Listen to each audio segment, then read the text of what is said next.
Let me read that to you. The loss of freedom to be one, being with the wrong person, dating from inner out rather than your not dating at all, doing too much in the relationship, freedom without responsibility, control issues, not taking the responsibility to say no, sexual impropriety. These are how boundary problems show up. Let me know which of these nine categories I just shared has surfaced in your relationship, your past relationship, or in your current relationship. And if you're not dating, let me know which of these signs, problems you have been ignoring. A loss of freedom to be wanted, being with the wrong person, dating from inner hurt, not dating at all, doing too much in the relationship, freedom without responsibility, control issues, not taking the responsibility to say no, and sexual impropriety. There are a couple of things that you can find within boundaries, and I want to read that to you. If you have not gotten my book, Journey to Enthronement, so we have feelings. First, feelings will neither should neither be ignored nor placed in charge. Right? Your feelings are within your boundaries. Attitudes and beliefs. Attitudes have to do with your orientation towards something, the stance you take towards others, towards God, life, work, and relationships. The next is behaviors. Choosing dangerous behaviors has consequences. And as Paul said in Galatians 6:7-8, you would reap whatever you sow. So pay attention to that. Choices. You need to take responsibility for your choices. And this is where self control comes in, right? You must understand that every choice has a consequence, and you have to focus on this. Your values. What are your values? What you value most is what you love and assign importance to. So this is critical. Your limits. The first is setting limits on others, which is creating boundaries around yourself. Communicate this clearly. Let them know what you can take. Right. This is you safeguarding yourself. This is the component that ensures that they most when you or do certain things around you, so they know their limits.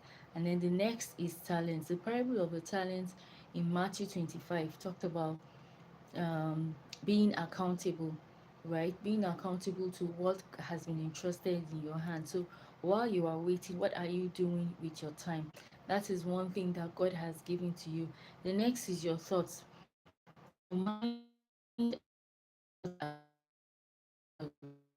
that's why you must constantly renew your mind using the word of God, and you must clarify distorted thinking. And then the next is your desires.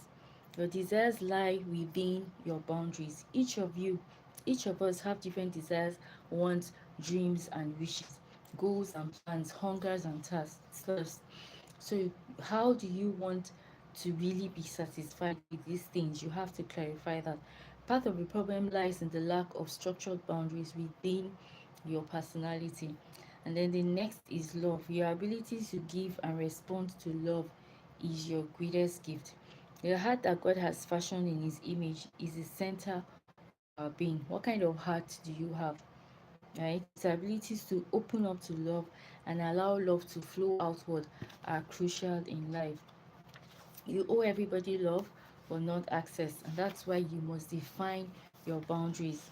You need to take responsibility for these 10 um, for this you need to take responsibility for these 10 things that I've shared that are found within your boundaries: your feelings, your attitudes and beliefs, your behavior, desires, and your love. And this can be journey to improvement. Biblical stories are communicate principles to guide and prepare singles for marriage. I also have singles bundle, and it has this book in it. It has 30 questions you must ask before you say I do. It has the 12 dimensional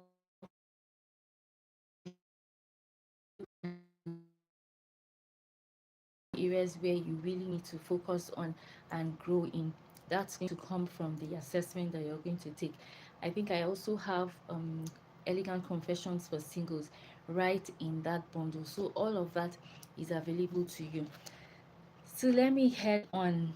And if you're not a part of Pearls and Gemstones Tribe, is a singles the community for singles on Mission One, where we are focused on oneness with our identity. Where they, right, because I'm not single, but I lead this community. They are focused on oneness with with their identity in Christ, navigating the waiting season with grit, and ensuring that they are maximizing and leveraging this season, taking roots and ensuring that they're not really wasting time waiting. They're taking roots, they're taking action, they're doing all those things that are necessary for them to prepare for their marital season. Okay, so I'm going to be speaking briefly about boundaries, enforcing boundaries. This is important and it's critical. A lot of people don't pay attention to this and they get burnt when they get married. But you have to, from the get go, decide that, okay, these are my boundaries and these are my limits. Attending a single in waiting series. Let me see your name and your location in the comments. I'd love to meet you. And if you have any question, you can drop it in the comments as well. So 10 laws of boundaries that you can learn to begin to experience life differently, even as you wait. So the law of sowing and reaping. You must understand that everything you sow, you would reap. This is, from the beginning, God said this as long as seed time and harvest will not end, literally, but you would always reap what you sow, and that's why you must live your life circumspectly. You're not allowed to live anyhow. What you sow, you would reap. The law of cause and effect is a basic law of life. And the Bible calls it the law of sowing and reaping. This can be found in Galatians 6:78.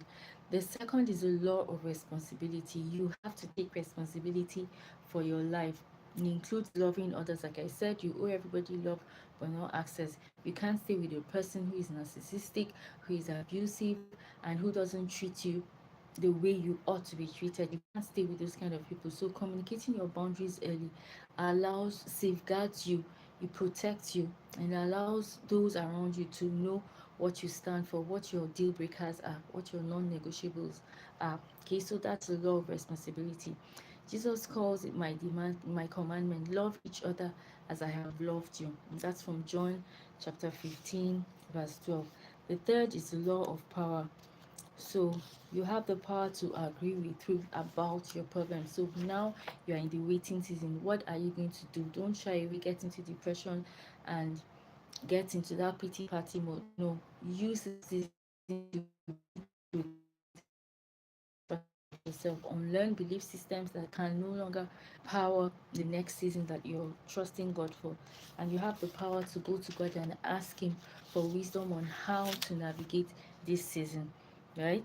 So, on the other side, your boundaries help define what you do not have power over. So, everything outside of them, it helps you define that as well. And you don't have to know what it is, just define your boundaries, let them know, and communicate effectively.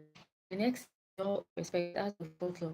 We fear that others will not respect our boundaries. We focus on others and lose clarity about ourselves. Sometimes the problem is that we judge other people's boundaries. So you must respect your other people's boundaries so they can also respect yours. The fifth is the law of motivation. Freedom first, service second. If you serve to get free of your fear, you are doomed to failure. Let God work on your fears. Let God work on your fears. Take your fears to Him. Take your fears to God. The sixth is the law of evaluation. Things can hurt and not harm you. Things can hurt and not harm you, and that's a decision you have to make. In fact, they can even be of good for you. Sometimes when people are going through these difficult seasons, they are asking God questions. You need to flip the coin, ask Him to show you what you must do differently, what you ought to do in this season, so that everything will be turned around for your good, right? The next is the law of productivity, and that's the seventh law. For every action, there's an equal and opposite reaction. Paul says that wrath and sinful passions are a direct reaction to the severity of the law. runs the law of proactivity. The law of proactivity. So what are you meant to be doing now? Setting your boundaries now isn't too early. You're preparing yourself. The law of envy is the eighth law, and the New Testament speaks strongly against the envious heart. James 4:2, it says, "You want something but you do not get it. You kill and covet, but you cannot have what you want. You quarrel and fight." What does envy have to do with boundaries? That we have a direct result of the fall, right? Or Satan's sin.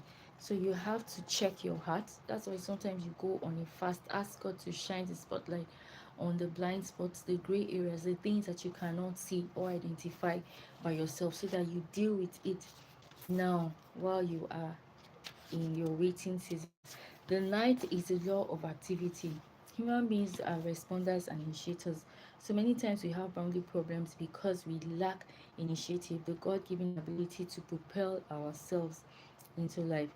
You respond to invitations and push yourself into life. And if it hatches us and invades if he hatches us and invades our boundaries, we will literally, not be able to control things. So God would always respect your boundary and ask you for permission to do certain things. He doesn't impose himself on you, even though he is God. That's to tell you the kind of God that you serve. And so you must create these boundaries for yourself as well, to protect yourself. You must not shrink back passively. Your boundaries can only be created by you being at end. One reason stands above all others. You do not exist in a vacuum. You exist in relation to God and others. So your boundaries define you in relation to others. The law of exposure says that your boundaries need to be made visible and communicated to others self.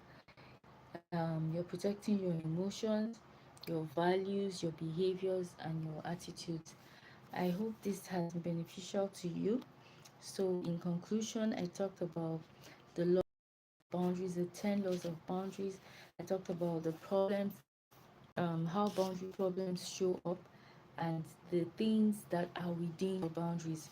So, we have feelings, attitudes, and beliefs, choices, behaviors, values, desires, love, and limits, thoughts, and talents. So those are the things within your boundaries. And I explained how boundary problems show up: a loss of freedom to be yourself, being with the wrong person, dating from inner hurt rather than your values, not dating at all, doing too much in a relationship, freedom without responsibility, control issues, not taking the responsibility to say no, and sexual impropriety. And then the 10 laws of boundaries that you can learn to begin to experience your relationships differently: the law of sowing and reaping, the law of responsibility, the law of power, the law of exposure. I hope this has helped you. Until next time, when I bring you another series in our Dear Single in Waiting series. Okay, I see a comment here.